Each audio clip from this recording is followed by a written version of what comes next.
नमस्कार, बिहार मिथिला न्यूज में आपका स्वागत है। मैं हूं मनोज। देखिए, छठ के सुबह के अर्घ में पूरी श्रद्धा के साथ पूजा अर्चना करते हुए लोग नजर आए। हम बता दें, दरभंगा में इस बार ये हुआ कि बागमती नदी का जल स्तर इतना अधिक बढ़ गया था कि बागमती नदी के किनारे लोग पूजा अर्चना करने से परहेज करने लगे। हालांकि जिला प्रशासन का भी निर्देश था। एक शोभन के पास तो एक युवक के डूबने की भी सूचना मिली, जिसका शव बहुत दिन बाद तक नहीं मिला। वहीं दूसरी तरफ बता दें कि बागमती नदी में पूजा नहीं हुआ तो लोग अपने घर के अंदर, आंगन में, छत पर, इसके अलावा बागमती नदी के किनारे तालाबों में पूजा अर्चना करते नजर आए। देखिए, छठ पर्व ऐसा है जो श्रद्धा का पर्व होता है। दूर दराज से लोग अपने गांव आते हैं और यहाँ के विकास, यहाँ के कार्यों को देखते हैं और जरूर इस बात को लेकर के चर्चा करते हैं कि आखिर एक साल में क्या बदला। हर बार छठ में आने वाले लोगों की इच्छा होती है कि अब उनका घाट, उनकी जो पूजा अर्चना है छठ की महिमा है, छठ मैया का आशीर्वाद है, वो सब पर बना रहे। लेकिन यहाँ से लोग पीड़ित हो जाते हैं, फिर भी उत्साह चरम पर था।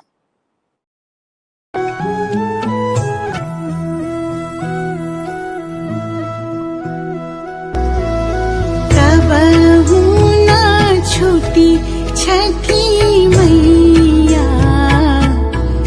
हमनी से बरत तोहार, हमनी से बरत तोहार। तहरे भरोसा हमनी के छूटी नाही छठ के त्योहार, छूटी नाही छठ के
करब हम हर बार, छठ करब हम हर बार।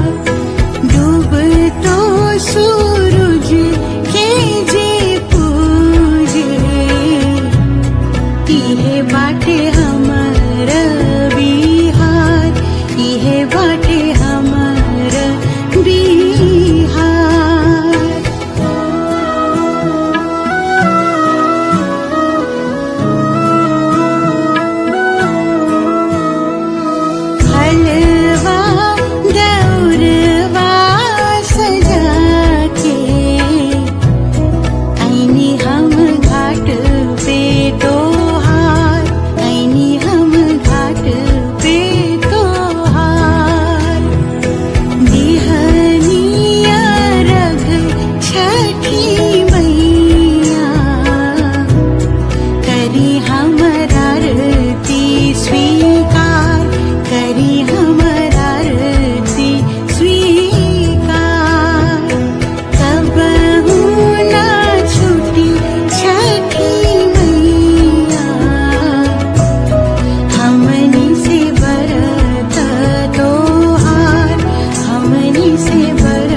छठ